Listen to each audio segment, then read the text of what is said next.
Welcome into another edition of Hand Raised Guys, presented by Comer Heating and Air, Southern Air Conditioning and Heating. On tonight's show, I'm joined by my friend and colleague, Chris Lee of Southeastern14.com. We'll talk a little bit about some college basketball topics here on the weekend with the Sweet 16, the Elite Eight. We'll also talk, and then we'll dive a lot into the big weekend ahead in SEC baseball. Preview all 7 SEC series, including Florida at Ole Miss. We'll get to Chris in a minute. First, I want to tell you about Comer Heating and Air, Southern Air Conditioning and Heating, different names, same great products and services. If you live in Oxford, Tupelo, or the surrounding area, call Comer, 662-801-1777. If you live in Hernando, Memphis, or that area, call Southern, 662-429-4429. It's getting warmer outside. You want to make sure that air conditioning unit is ready to go as we get into the spring months and get closer to the summer months. So get in touch with our friends at Comer, our friends at Southern. They'll take great care of you. And please make sure you tell them that you heard about it on the podcast. Speaking of, this will be the Friday Oxford Exxon podcast. The Oxford Exxon located on Highway 6 West in Oxford, just next door to the Oxford Crystal, where you can enjoy the new Sunriser made with the larger round sausage. The combo is just $5.99. It's a great value to start your day right. I'm coming to you from the Clark Ford Studios. Clark Ford's in Amory, Mississippi. 662-257-1900 is the number. Call it. Ask for my friend Corey Clark. Tell Corey what Ford product you're looking for. He'll send you a quote within 15 minutes in business hours. You're going to love the product. You're going to really love the service. Corey and the people at Clark Ford, they'll go the extra mile for you. They care about being your car guy. They care about being your truck guy. I've learned that all month. This month, it's been a vehicle-oriented month at the McCready house, and been thrilled that I have a relationship with Corey and the people at Clark Ford. They'll do the same thing for you when you make that call, 662-257-1900. Chris Lee and all guests join on the MyPerfectFranchise.net hotline. If you're a displaced corporate executive wanting to put your career in your own hands, if you're an experienced entrepreneur wanting to diversify, Andy Ludicky can help. He is a guy who owns multiple franchises and businesses. He uses his expertise to help others find their American dream through a very thorough and free consultation process. So call Andy, put your life and your career in your own hands. It's 100% free, so you've got nothing to lose. Find your perfect franchise at myperfectfranchise.net. Or contact Andy anytime at andy@myperfectfranchise.net or 404-973-9901. So here's my conversation with Chris Lee of Southeastern14.com.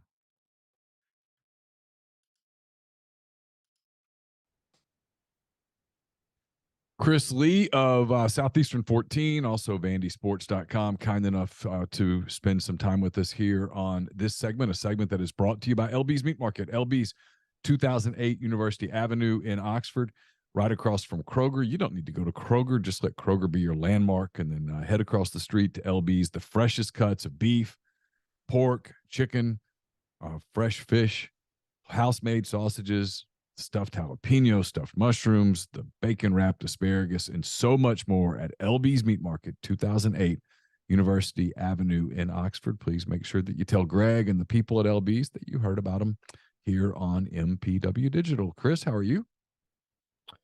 Doing well. We've got a lot going on, man. You've got coaching searches. We got basketball to watch, and SEC baseball couldn't have picked a worse time to start. You're a media guy. Let me ask you this. What did you think of Ole Miss's hiring of Chris Beard? We talked about it a little bit in Nashville. I think you asked me, is it going to happen? And I said, yes. So you kind of knew it would. But when it went down, any thoughts run through that head of yours? I mean, if you're looking for a basketball coach, he's what, top 5, top 10 in the country? At least you just want to win games. Yeah. I mean, I think, and let's be honest, I hope I'm not insulting you. That's a hire that they can't make under normal circumstances. It's more. Yeah, I mean, it's kind of like you're walking through the clearance aisle somewhere in a department store after Christmas, and there's something you never dreamed of affording, and it's 90% off. It's almost like, in a way, how can I not buy it at that point? Again, I'm not meaning to demean Ole Miss. No, it's a great example. It's going through and it's finding it's your I think about this like from my daughter's standpoint. It's a $700 purse that they have wanted that they could never afford.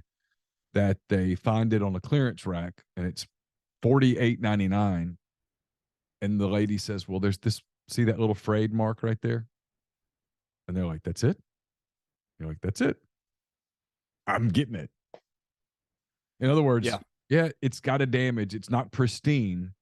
And so we can't sell it at this. And I'm not minimizing what did or did not happen. Yet I'll say for the gazillionth time, only two people in the world know what really happened that night. And if they've agreed not to discuss it, then we're never really going to know. And you just move on. And obviously, Chris Beard knows that if anything were to happen again, not only is his career at Ole Miss over, but his career's over. What are the odds? I'll tell you, I think the odds are like zero.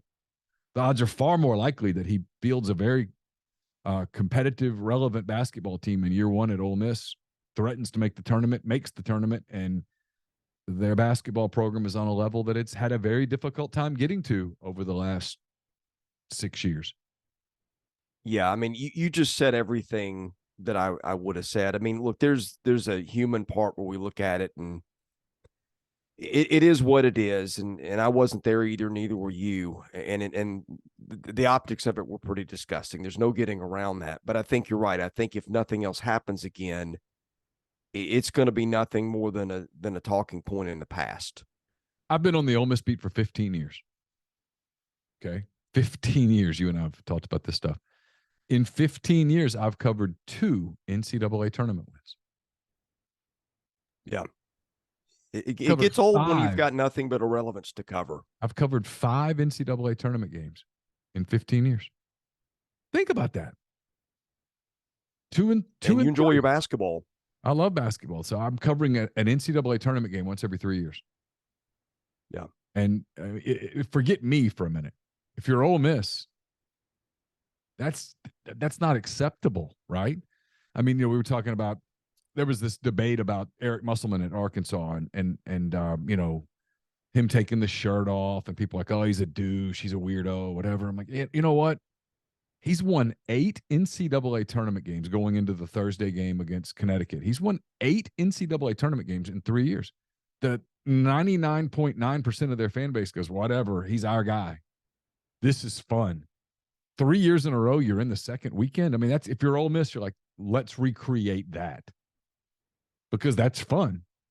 The tournament's fun for a fan base. It's electric, frankly. And when you win a tournament game, it's just kind of this weird, it's a different feeling when you win a game in the NCAA tournament than it is anything else. It's just got this different feel to it. And when you get to a second weekend and you win a Sweet 16 game, man, it's just an electricity that goes through a fan base that I'm not sure that there's too many things that compare to it. Maybe winning in Omaha, maybe when you win a college football playoff game, it's something like that, but it's electric. It's different. And I think Chris Beard has proven that he wins games and gets to the NCAA tournament and wins games in the tournament. And I'll be frankly surprised if he doesn't do it at Ole Miss.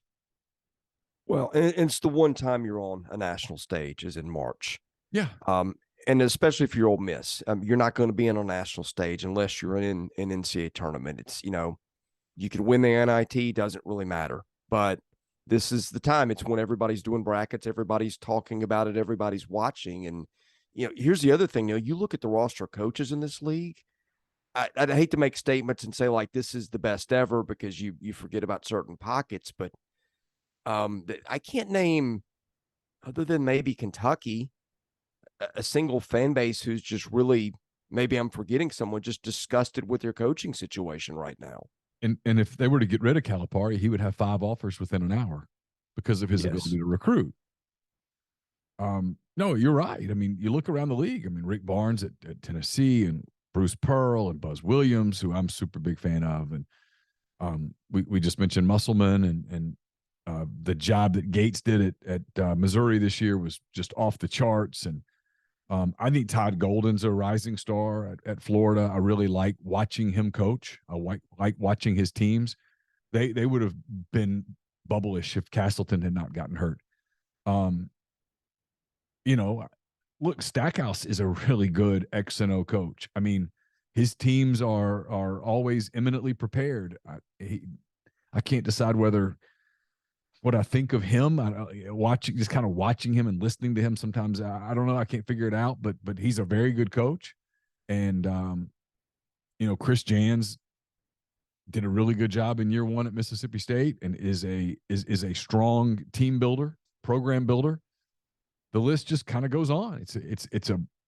I'm sure I left someone out. It's a brutally difficult league, and then you add Chris Beard to it. Chris Beard was in overtime in the national championship game against Virginia. Could have easily won the game. Yeah, I mean, I'm being repetitive. And by the way, my apologies to the audience. I've been getting over a cold, as you can probably hear it in my voice. But yeah, it's Chris. They're used to the league to is terrible voice, so your voice is fine. The league is definitely bought in basketball. Yeah. Well, I left out Nate Oates. He's got Alabama as the number one overall seed. I knew I was leaving someone out. I mean, you got 4 teams. 4 of the 16 teams in the Sweet 16 are from the SEC. All season, people are like, oh, the league's watered down. I kept saying, I don't think it is, man. I don't. I think the league's pretty damn good. There was this middle of the league. Alabama was up at the top, and they were so good, and then Texas A&M kind of kept separating themselves, and then there was this glut of teams. The game that I keep coming back to was Thursday at the SEC tournament. It was the 6 o'clock game. It was the 7-10 game. 7-10 game between Auburn and Arkansas. And I was sitting with Kirk Sampson, the longtime Auburn SID, who's a really good friend of mine, big Cubs fan as well. We were basically talking Cubs and stuff. And I kept looking out there. And at one point, Auburn and Arkansas go on this run of plays. And I was like, dude, this is the 7-10 game. This is the 7-10 game. And it just is all you needed to know about how good the league is. I mean, Arkansas was the 10 seed. Yeah. Blake Lovell and I were sitting there having the same conversation. And two things, I don't want to go too deep off the path into the weeds here, but number one, that whole slate of Thursday night games was the best I ever remember in the SEC tournament. Like, they were all compelling. Everybody had something to play for. And by the way, you could probably argue now that Vanderbilt should have been the 9th team in the tournament. Yeah, I think had a compelling case. And number two, that building was. Have you ever seen that building more full on a Wednesday night? No, I was not expecting that. John Brady was sitting in front of me, the former LSU coach, and he was sitting next to some of the Ole Miss radio guys.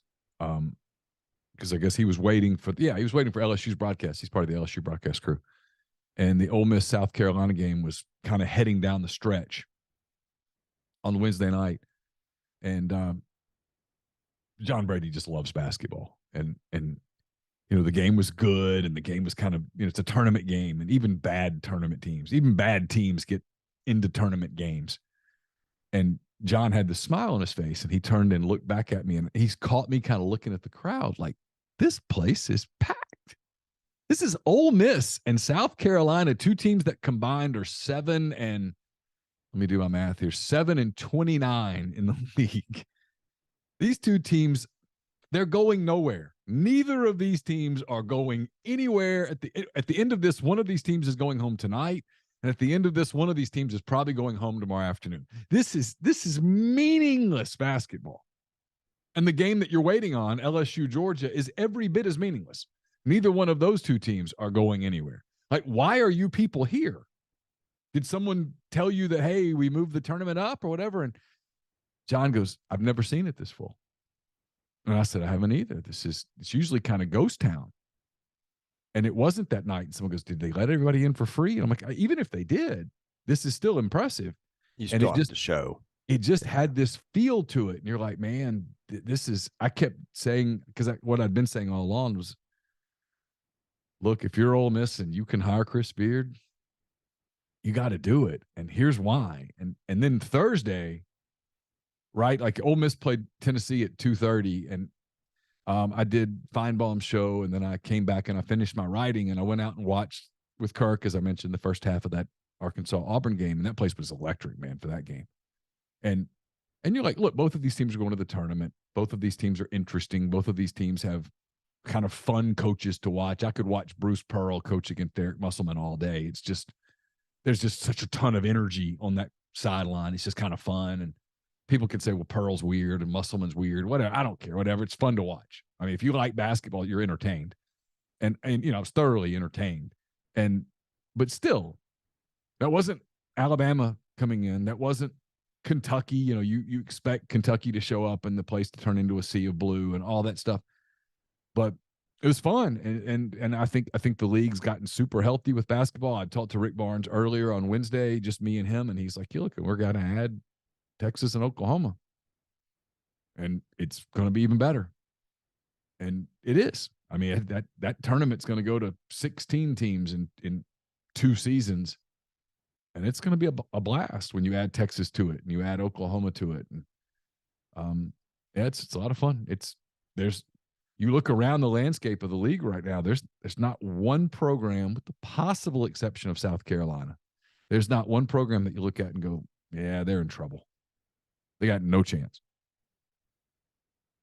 Everybody else, that's true. And they played. You can make an argument for everybody else.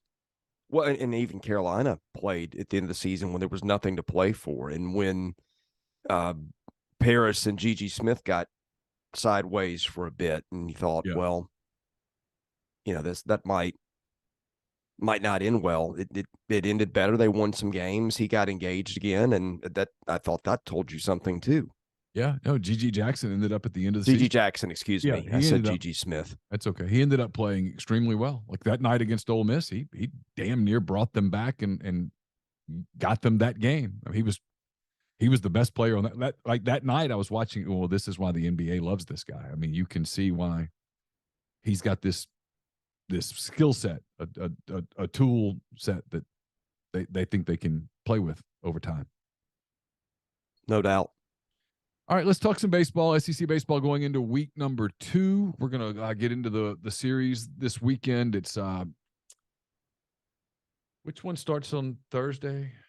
It's Georgia Auburn, I think. I think that's right. Let me make sure. Yeah. Georgia's at Auburn on a as you watch this today, Thursday, and then the rest of the series this weekend. Texas A&M is at Tennessee. Missouri is at South Carolina. Vanderbilt at Mississippi State. Kentucky is at Alabama. Florida is at Ole Miss, and Arkansas is at LSU. So we'll dive into those series in a minute. Before we do, Chris, is there any big takeaway? We'll reference last weekend a lot as we talk about this weekend. Is there any big takeaway that stuck out to you from weekend number 1 in the SEC? I think it was sweeps. Sweeps are really hard to get, and we had 5 of them last weekend, which is, man, that's a lot. Do you ever remember? Not like we keep a record of an opening weekend of SEC play where you had 5 teams that swept each other. Now, 4 of those were at home. 1 was on the road. That was South Carolina going to Georgia and winning. And then this week you've got, fortunately, I guess for the teams that got swept, you've only got 2 of those teams that were swept that match up with each other. That's Georgia Auburn. So loser, that one's going to go home either 0-6 or a 1-5, which is not a place you want to be. But yeah, and then you've got some other teams on the spot, Tennessee being one for reasons we'll get into, and then you've got the only 2 3-0 matchups. That's Missouri and South Carolina, which probably wouldn't have been teams that were at the top of everybody's list. But I think are both pretty good. Yeah, if I said, hey, in weekend 2, you're going to have one matchup of undefeated teams go. I don't think you would have said, you know what, I'm going to take Missouri, South Carolina. Yeah, because one was on the road and the other was facing Tennessee. That would have been, I don't know what the odds on that one would have been, but if you had them, you probably are a lot richer today. Yeah, I don't even know who I would have picked. I think I probably would have said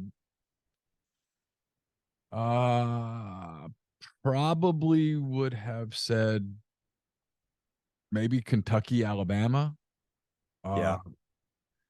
And then maybe Arkansas, LSU. I maybe would have said, well, LSU, as good as they are, could sweep Texas A&M on the road, and Arkansas could sweep Auburn at home. Maybe I'd go that route, but I don't know that I would have picked any of them. And so, yeah, to your point, 5 sweeps in a weekend was kind of wild.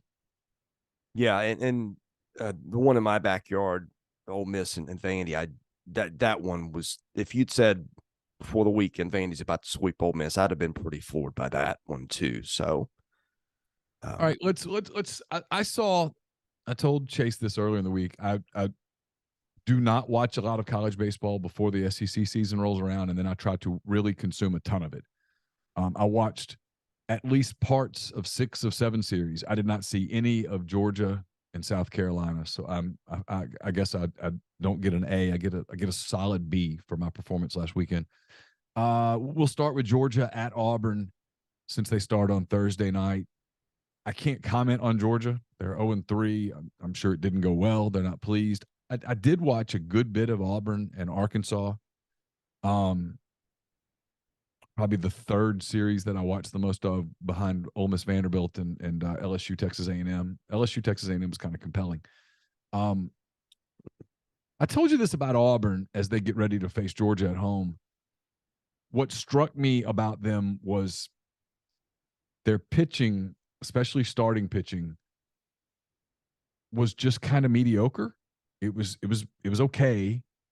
It didn't get mauled by Arkansas, but Arkansas was able to jump out to leads in all 3 games and then, you know, go to their bullpen and Arkansas got, we'll talk about them a little later, but they got some pretty solid starting pitching all 3 days. Auburn just kind of got average starting pitching, and Auburn's lineup, it has some impressive hitters at the top, but it doesn't have the depth of maybe the Arkansas lineup that they were facing, and they really didn't have much of a chance in any of those 3 games, which sort of surprised me. I didn't know what to expect going into that weekend, but I guess Auburn coming off of a College World Series appearance, I kind of expected Auburn would get at least 1 game in Arkansas, and they never really threatened for any of them. So they head into week 2 with a ton of pressure against Georgia because, look, you don't want to get buried early in SEC play, and so there's pressure on Auburn to win a couple this weekend. yeah, and for full disclosure, I was battling a nasty cold and trying to watch basketball and baseball at the same time, so I didn't get to see much of that one at all. I think the thing to me is Auburn's really hurting well Joseph Gonzalez, Neal. He was the Team USA guy they had last year. They announced today he's got, I think, probably going to be out 6 more weeks. They're using John Armstrong is sort of the guy like they use Burkhalter, the kid the Braves took in the second round, is their super reliever. I don't think his stuff is nearly as good. Um, I just think they lost a lot of pitching a year ago, and it feels to me like losing Gonzalez. I'm not going to say it's going to be a death blow for them yet because Butch Thompson's teams have been pretty resilient, and you've seen him at the end of the years. They'll play their best baseball, and maybe sometimes make an NCAA tournament and make a run when you think they're not even going to get in. But I'm not sure they've got enough pitching to get back. And starting in an 0-3 hole is kind of a bad spot to be in that spot. You know, they started Tommy Vale on, I guess, the Friday, and he's got a 2.55 ERA. He was solid. They just didn't support him at all. And then they went to Crotchfelt on Saturday.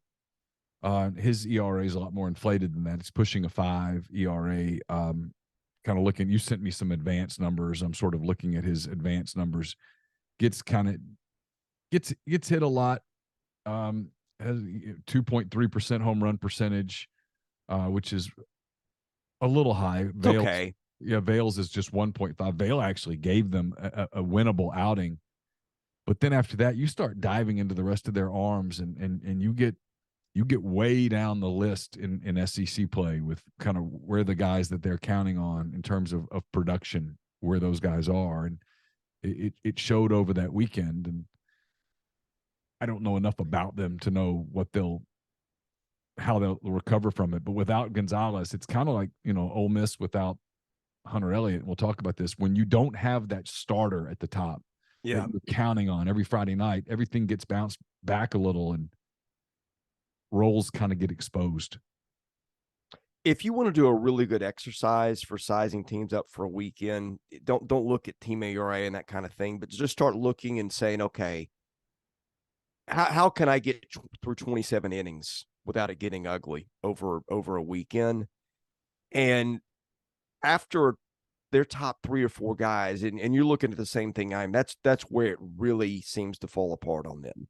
And that's just a tough spot to be with baseballs flying out of parks at the rate they are right now. And we're not even to warm weather yet, Neil. That's another topic, is the home run numbers and the power numbers are just crazy. And we're seeing this, where games are being played in 40 degrees and all kinds of stuff too. And that really worries me for the teams that don't have pitching. Texas A&M and Tennessee, they get started on Friday evening in Knoxville. Texas A&M got a game against LSU, which quite frankly is an accomplishment. Anytime you beat LSU once, you should be, hey, it could have been worse, because it could have LSU's elite. We'll talk about them at the end with their series with Arkansas. But I watched a lot of this Tennessee series at Missouri. And first of all, some credit to Mizzou, and the numbers bear this out. They're pitching the ball pretty well. I mean, they've got a handful of guys up kind of near the top. Zach Franklin, Tony Newbeck, Chandler Murphy, all these guys, Austin Troser, all these guys kind of in the top 20-ish arms in the SEC from a number standpoint. And they hit it okay. They had some timely hitting. They were a solid defensive team. And it's easy to say, well, Tennessee, it's a small sample size, and they do have the 2 elite arms at the top in Burns and Dollander, and their numbers continue to bear out just how elite they are. That being said, Chris, if I'm a Tennessee fan, I'm worried offensively, and and you've covered a lot more of this than I have. I kind of wonder if this is a distracted program. I kind of wonder if this is a marked program a little bit. They have embraced the role of villain to the point that everyone hates them, and that everyone wants to destroy them, and everyone gets up for them. And when you are a super elite team, as they were a year ago, that's okay. Like LSU could get away with that this year, where everyone goes, I hate those guys, I want to go after them. But if you're not elite, that can end up costing you games and spots. And I sort of think that's what we're seeing with Tennessee. Please feel free to tell me I'm wrong. We could do a whole hour, I think, on Tennessee right now, because I think that whole thing could go so many ways. First of all, they started the season distracted. They had their shortstop not cleared by the NCAA for 2 weeks, whatever it was. They got a coach suspended. I don't know if you got a chance, you probably didn't, but I made a point of watching his press conference after the whoever they beat in the midweek yesterday, because I wanted to see how he handled it. He will say a lot of stuff. He will say exactly what's on his mind. And I wanted to see his body language and everything, because I thought there was some interesting stuff going on last weekend. First of all, he got run in one of those games. And then I think it was game 3, and I watched a lot of that doubleheader on Sunday. They had a play at first base where they called the first baseman for his foot being off the bag. Now, watching on TV looked to me like he had a lot of cleat on the bag, but the umpire was watching very intently. And I don't think they had an angle that could have overturned it. And it almost struck me as they were really looking for something there. It was a play that I think ended up scoring a run or 2, kept the inning. It was in a big spot, and it went against them. And they would repeatedly put the camera on him in the dugout. And he did mention that it was like Green Bay Packer weather up there. But he's sitting over there with the red face and blurry eyes, and he just looked like he was just in a daze. And maybe that's how I would feel too, if I was in 30-something degree weather with wind or whatever. But it just the body language is really interesting. Yeah, Missouri was playing in the same elements. Yeah, well, they were. And then in his press conference Tuesday, and this was at the first of it, you can watch, he said something about the hot water being turned off for them. And that's where he went to school. That they didn't have any hot water. They were just trying to get out of there as quickly as could, and then made a reference to That's what teams complained about here last year too. I mean, it was really bizarre. So there's that, but I'm with you. I wonder, they pissed a lot of people off last year. Is it? I'm sure that Tony Vitello has an edge to him naturally, but it feels like some of this is really artificial. And now it's like, well, we've created this persona, so we have to feed it. And so I kind of expected a little bit, or thought maybe they would dial it back this year. Um, After you watch the entire nation become Notre Dame baseball fans for 24 hours last summer, you know, I kind of wondered if maybe they thought, maybe we took it a step too far. Let's dial it back just a little bit. Let's just play baseball. We have some talented baseball players. Let's play baseball. And instead, it feels like, no, we must be this program. We must be this evil empire. And I don't think it works. And so when you stop being who you are and you get lost a little bit, I think it negatively impacts your production. Yeah. You know what I mean? I mean, it's like Well, it'd be like me sitting here trying to be like Skip Bayless or something. yeah. If I did that several days in a row, after a while, I would just lose it. I wouldn't be any good if I forgot kind of who I was, or a hitter getting into a slump, right? So he starts completely changing his approach, and before you know it, the slump gets deeper. You're right. You know, the answer usually is no, just be who you are. It's okay. It's going to work out. You're good. And I feels like Vitello has gone to a place that he wasn't comfortable, and now he doesn't know how to find his way back. Yeah, I don't know. I hear two sets of things about him. I know some people that have covered him and really like him. And when you did you get a chance to see the draft last year? The MLB draft? Some of it, yeah. He was there in studio guy. He was tremendous. He was charming, because I think he's got all the stuff in his tool bag to be successful, and also to be likable at the same time, and to I don't know if you call it a character or whatever. The role of villain that they've embraced, to me, I don't know. It's been odd, and I think it's put a target on them. It seems to me. Agreed. All right. Who do you like this weekend in that series? I think I like Tennessee, but like I said, we could do an hour on this team alone, because there's some interesting stuff with them right now. They're 0-5 against top 50 RPI teams right now. Yep. So this is when you start looking at resumes, and it's not just how good are you, it's what have you accumulated. Their next 4 weekends, Neal, after A&M this weekend, they go to LSU, they host Florida, they go to Arkansas, they host Vandy. Ooh. Those are 4 of the top 5 teams in D1's poll right now. The only team that's not in there is Wake Forest, which is in the ACC. Say those think again. about So this. it's A&M, LSU, A&M, LSU, Florida, Arkansas, Vandy. I mean, of those 15, you could end up 5-10 in those 15 games, 6-9 in those 15 games, and you look up and you're 6-12 in the league, and you're in trouble. Easy. Yeah, I mean, you go 1-2 each of the next 4 weekends, and then you add that to 0-3. You're what, 4-11 at that point? Yeah. And actually, that's 5 series. We're missing one. Add another 1-3, and you're 5. I mean, I guess what I'm getting at. Now, I think they're good. I think when you start counting the outs, they put the hitting aside from it, they can still pitch. Yeah. They got quality dudes in their rotation at the top, although, Missouri sure hit them last weekend. And they got depth in the bullpen. But you got to start beating teams. The best teams they have played so far have all beaten them. And this is the point in their schedule where again, I don't know if this is the baseball universe coming back to get them, but that schedule is brutal out of the gate. And the one thing that you would have thought was a layup in the first 6 weekends, they got beat 23-6 on that one. Yeah, it's not like they lost a collection of 5-4 games. Right. They got popped. They got popped a little bit. And even the game that was relatively close finished up on Sunday, the 7-4 game. That was 7-2, and if Missouri's right fielder doesn't drop a ball, it's in 7-2. Yeah. And he started yesterday. He started 3 different guys in his starting lineup that almost never start, which I thought was interesting too. Well, look, there were whispers about their bats last year.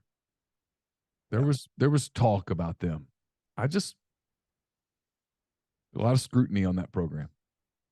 Sometimes when everybody's watching for stuff, it's harder to, it's hard to, I'm not accusing them of anything except for the fact that people accused them of a lot of things last year. Well, I don't know how much play this has gotten in Oxford, but the stuff for the SEC has sort of taken the bull by the horns with equipment stuff this year. And, you had the sticker stuff last year and the checks, but a lot of that was being done by managers. The scrutiny that was on them and other teams last year, and I don't think the league wanted this publicized, but the bat checks this year are done by the umpires. And instead of checking every bat once and having the team managers do it, it's going to be done by the umpiring crew, which I don't think is probably incredibly thrilled about that because it's get to the park earlier and it's more work. But the stuff that teams and players were getting away with last year, and I'm not pointing a finger at any one particular player or team because I think it probably happened a lot of places. The ways that teams could get bats through inspections this year or last year are way different than what's going to happen this year. And I think they're also doing glove checks occasionally. They're looking for substances more. I don't know what that looks like more. But it's interesting to me. You saw a lot of teams that didn't put up many runs last weekend in conference opening play, and I don't know if that was coincidence, if that was cold weather, or what that was. But the scrutiny on stuff on the whole on everybody is going to be a lot different this year, and I'm very interested to see how that's going to play out across a lot of places. All right, we talked about Missouri. They had 2 Columbia battle of undefeated SEC teams. This is kind of interesting because if Missouri could find a way to win a couple of games in Columbia, South Carolina, I mean, I don't think anybody had Missouri penciled as a NCAA tournament contender. But if they woke up at 5-1 in the league, they can start thinking about it. They're nationally ranked this week, which is an accomplishment for them. Is there any chance at all that Mizzou's the surprise of the league? I think the answer to this is no, because you were knee deep in what was about to be a coaching search. Did you get a chance to watch any of them the first weekend when they played in Arlington? I didn't. I just saw some scores, but I didn't watch any of that. I made a point to watch them because they're not a team that you get to see a lot, and certainly you don't get to see them play good teams early. When they played in Arlington, they were hitting lasers all over that park, which I didn't necessarily expect to see. But you look across that lineup, they got Luke Mann, Trevor Austin, Ty Wilmsmeyer, a lot of guys, Ross Lovich, who played a lot of ball in the league. And one way to get good in the league quickly, and A&M did this last year, was get your lineup old. And by the way, Alabama's another team I'd say about this too. When you start seeing a lot of guys that you've been seeing play in this league for 3 and 4 years, that kind of gets my attention. Now, the bottom half of their lineup isn't great, but when you've got 5-6 guys who can really hit it, and they hit it against Tennessee last weekend, which is a top 5 pitching staff in the country, and they got 6 extra base hits off Chase Dolander, Neal, who I would have had as a top pitcher in the league. Now that one's changed now. It's obviously Skeens, but yeah, when they hit him last weekend, that got my attention. And like you mentioned this earlier, they've got just enough guys to pitch. They've got probably 5 or 6 arms that are getting outs right now. I don't know about the 7, 8, 9 beyond. That may be where they get in trouble. And I think having a 7-inning, 2 7-inning games in a doubleheader last week probably helped them a lot more than it helped Tennessee, because Tennessee's got a lot more depth. So they caught a break last weekend. But man, this is a team that's a lot older. He's rebuilt his pitching staff through the portal, kept those guys in his lineup. And when I've watched him with the eye test, and I've watched him now play Tennessee and play some Big 12 teams, they've looked like they're no fluke to me. We'll see how it holds up, but they've looked good. Vanderbilt and Mississippi State. The Commodores sweep Ole Miss last weekend, which I know surprised you. I guess it surprised me too. It surprised me that just how dominant it kind of was for Vanderbilt. It happened pretty easily, a run rule, and then um, kind of a blowout win, and then they were down 2-0 on Sunday and came racing back and won pretty easily against Mississippi State. Mississippi State 2 years removed from a national title, and they looked terrible, which is it's really weird. They looked awful against Kentucky to the point, and we'll talk about Kentucky in a minute because they go to Alabama, but to the point that I didn't even pay much attention to Kentucky because of the way Mississippi State was struggling. But Vanderbilt goes to Starkville. This is a big moment for Mississippi State because you're obviously playing a team like Vanderbilt that can pitch it the way that they do. And if you get in trouble here this weekend, lose on Friday, lose on Saturday, and suddenly you're staring 1-5 or 0-6 square in the face, that can be pretty daunting. What do you? This will be one you'll be watching. Obviously, you cover Vanderbilt. What are your thoughts on this one? Well, last weekend shocked me. In fact, if you'd made me make a pick last weekend, I would take an Ole Miss to win that series, even in Nashville. Vanderbilt had been hitting the ball so badly. The last 2-3 weeks, it has just been watching an endless parade of ground balls with that team. And I'm not accusing them of anything, but the way they hit last week, it was almost like they had the signs or something. Now, Corbin lit into them pretty good after the Loyola game 2 weekends ago, the Sunday finale, and maybe it got their attention, but their approach looked a lot different. They got more aggressive in fastball counts, and I think Ole Miss just ran into some guys that weren't throwing strikes and kind of paid for it, but that wasn't what I was expecting. Also didn't think Hunter Owen was going to throw a complete game 2 hitter. Now, he's got good stuff, but he's his first year back from an injury. He was starting to pitch really well for them a year ago. He's a really talented lefty. He's got a really good fastball and a mid-70s breaking ball that are really working for him. And he did something, you don't see this often. You don't see a lot of guys throw complete games, and you really don't see a guy throwing a complete game under 100 pitches. To do that against whatever Ole Miss's issues are right now, they're generally not been hitting. So I was really, really impressed with the way Vanderbilt handled that series, both sides. State, man, if you had asked me after they won the whole thing in Omaha 2 years ago, if you'd said, because State's lost 14 straight SEC games coming into this one, which is alarming. You look at the pitching numbers, State has walked this year. This is crazy. 135 guys and 192 2/3 innings, and it's hit 26. Both those, let's see. Well, one of those leads the league. The hit by pitch is second to Florida. You start looking down the getting 27 outs game with them. After about 3 or 4 guys, it starts to really, really drop off. And I don't know when Cade Smith is back or if he's back. That was their best starter coming into the year. He's been out for a while. That's really hurt them. This is a spot for Vandy that I think that they're going to walk into a hostile place that's not big fans of their baseball program. And you kind of think that because State can hit, although Kentucky really shut that lineup down pretty well last weekend. I almost look at this one and go, Neal, surely they can't lose another series, right? But by I don't being know. swept. I think I would pick Vanderbilt. I mean, I'll pick Vandy. I just wonder, like, surely they're not going to get swept in this one, right? I mean, the math says that they're due to win a game, but right, they're going to have to play dramatically better than they played against Kentucky. They didn't play well pre-SEC, and Vanderbilt's got the pitching to win Friday, to win Saturday, to go into Sunday with a pretty healthy bullpen and some confidence. And sure, I mean, if you made me pick, I'd pick Vanderbilt wins 2 out of 3. But if you told me there was a sweep, I wouldn't even hesitate to tell you Vanderbilt swept them. This is how bad State's pitching is, and you're looking at the same things I am. I look at runners per innings pitch. That's a good, because if you got runners on all the time, you're either in the middle of a disaster or you're about to be in the middle of one. Yeah. In their top BRIP, I got it up. I think they've only got 2 guys on their roster that are turning in anything. And like if you play fantasy baseball, this is basically whip plus you add in hit by pitches, which are a bigger deal in college baseball. They got 2 guys below 1.4 on the whole staff.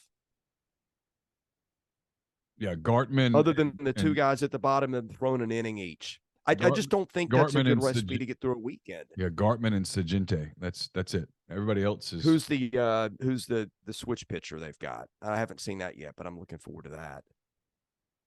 Yeah, I'm not sure. That's not Dom, is it? I don't know. No, that's something different. But yeah, I mean they are. Dom is the one guy that's been getting outs for them consistently. And after that, it's just, and again, that's where they miss Cade Smith. But like, I look at the names they've got, like Parker Stinnett, who struggled for them last year, is not even pitchable for them on the staff anymore. Which again, he's one of the guys that had Casey Hunt has fallen off a cliff. I don't get it, man. I just thought with all the talent, with the way they have coached pitching, and I know he's like it. I'm not going to say his seat's gotten hot. I don't know what the temperature is, but you see the Twitter outbursts every weekend, and it's not been really pretty there. Yeah, it's big weekend for them, no question. Big weekend opportunity for Kentucky. They're 3-0. Alabama is 1-2, but Alabama played Florida well. This should be an entertaining series. An opportunity for the Wildcats to get off to a hot start and feel good about themselves. And I think Alabama will prove it this weekend. I think Alabama's a pretty good team. Yeah. 2 really old lineups. Alabama's is like it seems like Alabama's been rolling the same lineup out there for 3 years. Their starting pitching had been quite what I think people hope, but they've got a little bit of depth there. Kentucky, Neal, I think their entire lineup, because I talked to Mingione before the season, I literally think their entire lineup is 9 new transfers, and they're kids that have played for 3 and 4 years somewhere else. Which again, that's what A&M did a year ago. They're not names that people know yet, but between that and their pitching's been really good so far. And by the way, they're number 3 in the RPI right now. So if you wonder about Kentucky getting the NCAA tournament, that's a team that just needs to keep winning games. Yeah. But yeah, those are 2 teams that are old, and that's something that has worked really well in the SEC lately. Any thoughts on how that one's going to go, Kentucky and Bama? Let's see. That one's in Bama, right? In Tuscaloosa, yep. Yeah, I mean, I would probably go Bama just because it's home, and I still feel like I'm still getting used to what Kentucky is, because they're guys that have played, but they're guys that I've not seen play because they've been playing in other leagues.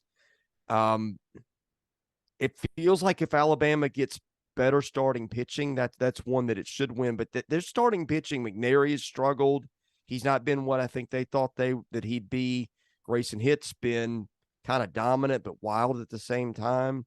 I'll take Alabama because that one's at home, but that one is really interesting. Yeah, Kentucky, by the way, 19-2 overall, 3-0 in the league, 14-1 at home, 5-1 on the road.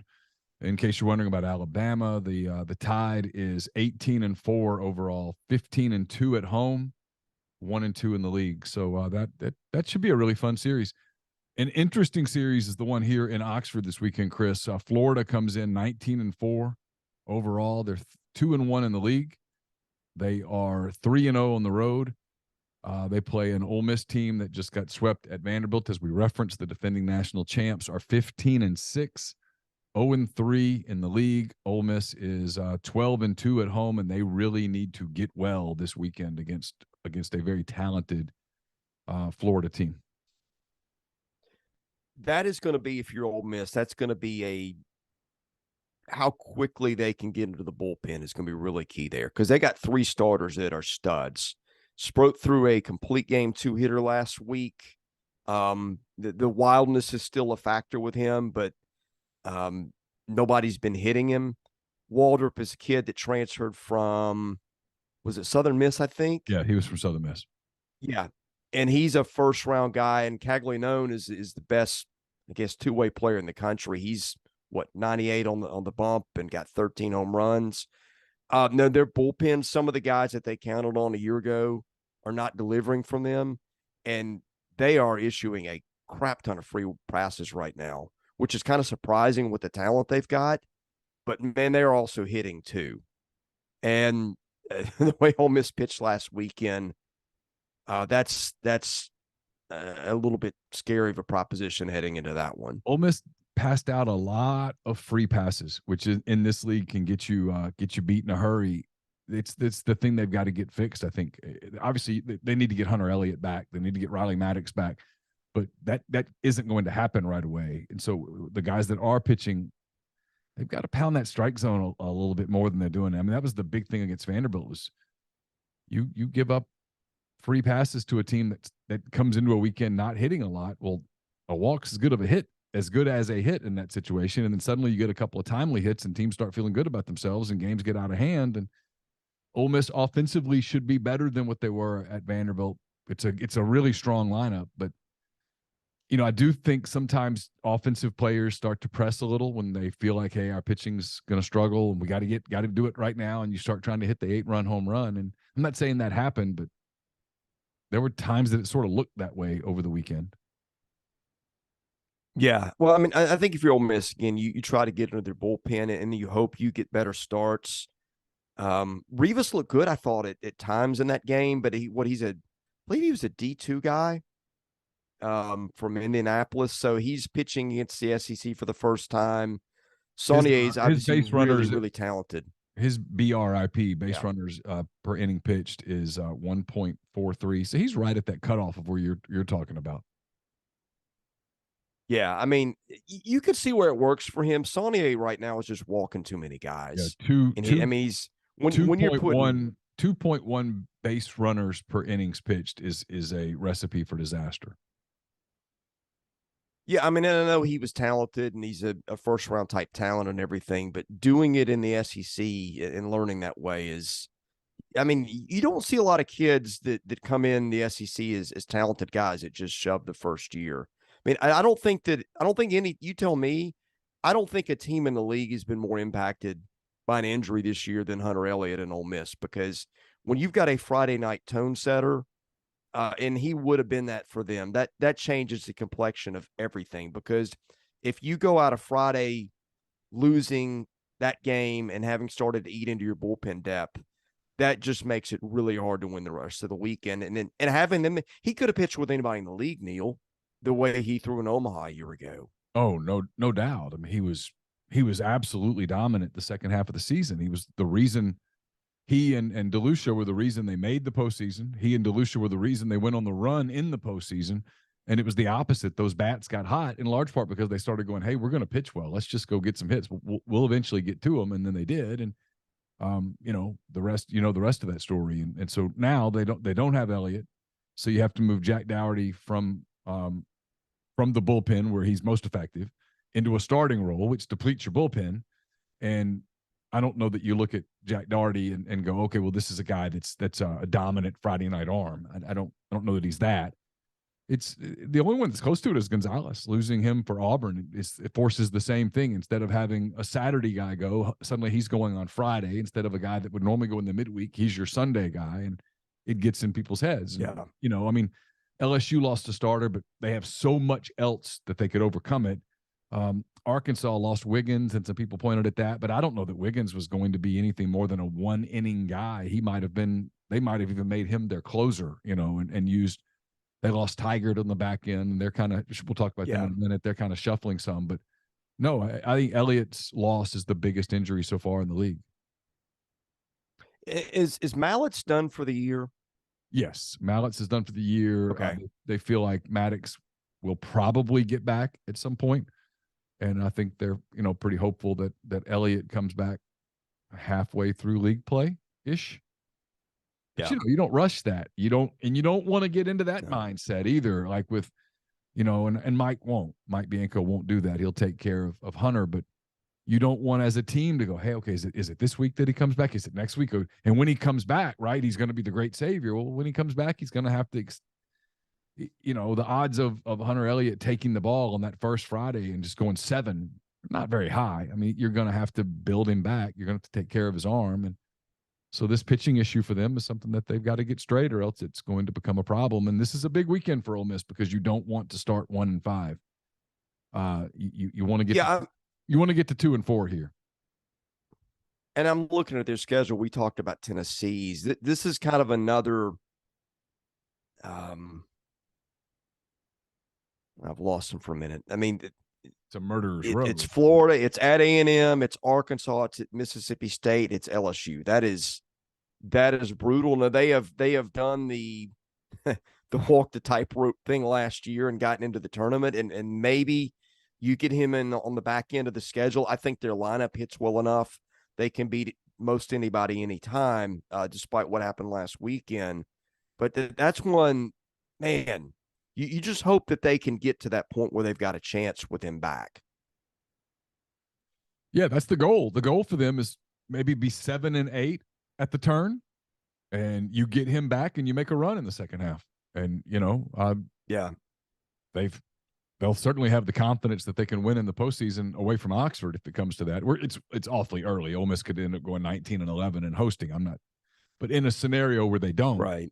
Yeah, they the same lineup, a lot of the same lineup that ran through Coral Gables and Hattiesburg and Omaha is still there, so they know they can do it again. That won't be the end of the world if they're not hosting. All right, the nationally premier series is Arkansas at LSU. The Razorbacks come into this series 19-2 overall. They've played 18 of their first 21 games at home. They're 17-1 at home, 3-0 in the league. LSU, meanwhile, also 19-2. LSU is 14-0 at home, 2-1 in the league. They lost the finale at Texas A&M. I mean, on paper, this is a really fun series. I think if you're Arkansas, you can get one this weekend. You're pretty pumped. Anything more than one, if you're Arkansas, it's celebratory because LSU's the best team in the league. I can't speak to the country, Chris, but LSU's the best team in the league. Yeah, I think without having seen Wake Forest, I have a hard time thinking Wake's better, but definitely the best team in the country. I think the thing is, like, can Arkansas – I mean, man, they got Wiggins out. They've got Frank is out. They've got Tigert is out. So that's the guy that was going to be maybe their Friday starter and their closer.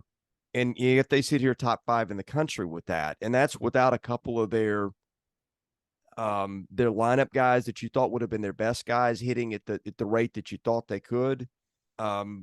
Which here's what they've got speaks with how good of a coach Van Horn is. It does. Their rotation is Hunter Holland, looking at the list here, Will McIntyre, and Cody Adcock.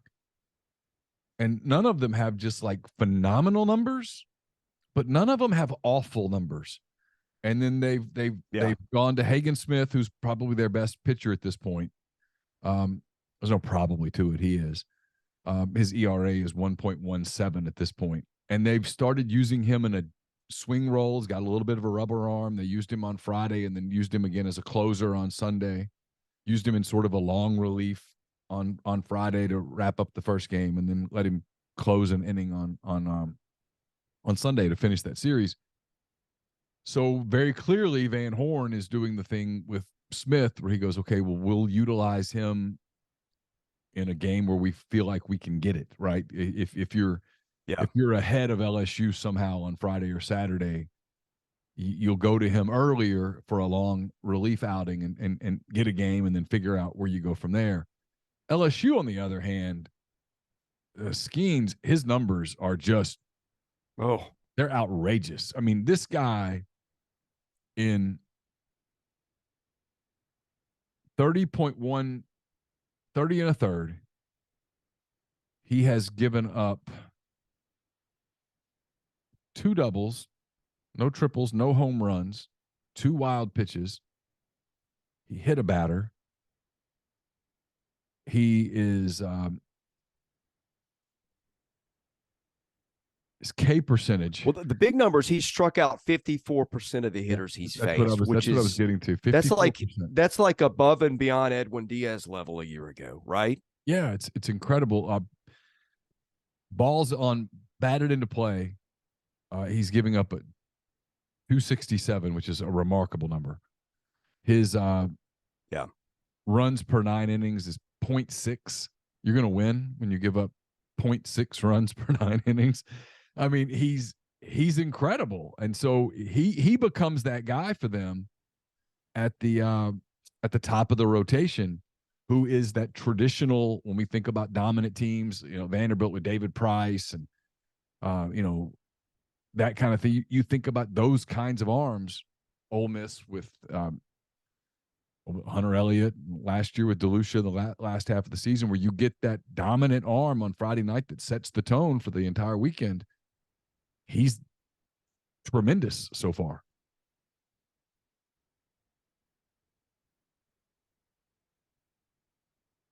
Did I lose your audio? Yeah, and the other thing, you remember you did for a minute. Do you remember how much they kicked the ball around the infield last year? Yeah, they were sloppy last year. Yeah. Guess who's leading the league in fielding percentage right now? It's LSU at 989, which also helps your pitchers. Yeah, I mean, their lineup is incredible. Cruz is probably, I don't know if he's going to be 1-1 or not, but he's going to be really close. That's who I would take. Yeah. Their newcomers are hitting for them a little bit. Tommy White has just gotten off being hurt. I think he won Player of the Week, did he not? The kid who hit 27 his numbers are pretty. at, his numbers are pretty good right now. Gavin Dugas has been there forever. You mentioned guys, and Jared Jones, the young players hitting really well right now. I mean, they are a talented team. I don't know that they are the deepest lineup in the league, but when you have the top of the lineup and the middle of the lineup like they have, it just, for a pitcher, if you make a mistake at the bottom of the lineup, you're like, oh God, I'm going to pay for this in a minute, because we're flipping the lineup over. And I don't know that there are too many arms in the league that can face that lineup a third time and survive it. Well, here's what I worry about from Arkansas's perspective this weekend. The guys that they're going to be throwing out of the front end, Hunter Holland and Will McIntyre, are kind of pitch to contact guys with the heavy fly ball tilt. That's two of the three guys they're going to be throwing against LSU. I don't know that that's what I want to run with in their park. Now, he doesn't have a choice at this point, right? And I think the way that he is using Hagen Smith in kind of I don't know if the Landon Sims role is the right way to put it, but it worked for them pretty well last weekend, and I think it's a smart way to do it. But that is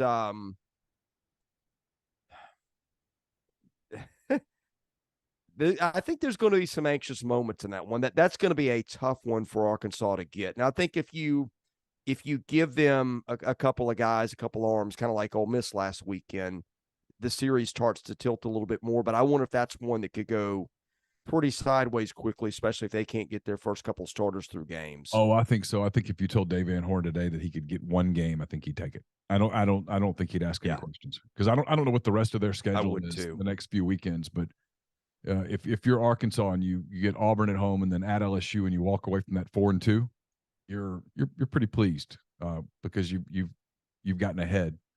Like, I don't have their numbers in front of me, but in terms of who they play in the next few weekends, but you would take that. So if they could get one, I mean, I'm sure he looked at that Sunday game against Texas A&M and said, well, maybe we could pull that off. Or here's the thing about Arkansas as we wrap, is that offensively they're a little better than they were a year ago. And so, LSU's bullpen has not been lights out. They kind of give up some runs late, so they've got it's got a chance to be an interesting series. But I think it's one that LSU will control. Yeah, A&M got to Christian Little, their closer, last weekend and hit him a little bit. And that's the one game that they lost. But again, I look at LSU, and the thing that makes him tough, the lineup is as good as anybody's. But behind Skeens, they've got dudes too. They've got Thatcher Hurd, who was a stud at UCLA. Garrett Edwards has pitched really well for them. Ty Floyd's pitched pretty well. The Ackenhusen kid, I think that they got 2 JUCO transfers out of their bullpen. That's one of them. They got Riley Cooper, who's the big kid, the big lefty, who's, kind of a strike thrower, which is good to have when you're in tournament play. especially with that lineup. You just need guys to eat innings, and he'll do that. I mean, and they got kids like Blake Money who've had big roles for them in the past that can pitch that they're not even having to get to yet. That's the thing that scares me about LSU, Neil. It's not just the lineup. It's that I think that they've got a lot of pitching depth, and those guys are all going to have a cushion to work with, I think. Yeah, it's a little early to go crazy with this, but they look like a national title team. They look like they've got every piece. If they're not the best team in the country, I'd be floored. They've got every piece you would want to go into the postseason. Chris, thank you so much for the time. Really appreciate you doing this. Enjoy your weekend, and I hope you continue to feel better. And we'll talk to you again soon, I hope. Hey, thanks, Neil. That's Chris Lee of Southeastern 14. You can catch his work on that site each and every week. Also, vandysports.com. Again, our thanks to Chris Lee for his time on the show. This will be up in podcast form on the for the Friday Oxford Exxon podcast. Speaking of, we'll be back Monday with another edition of the Oxford Exxon podcast. We'll recap Ole Miss's weekend series versus Florida, the Rebels Sweet 16 women's basketball team performance in Seattle, and much more. Have a great weekend. Take care.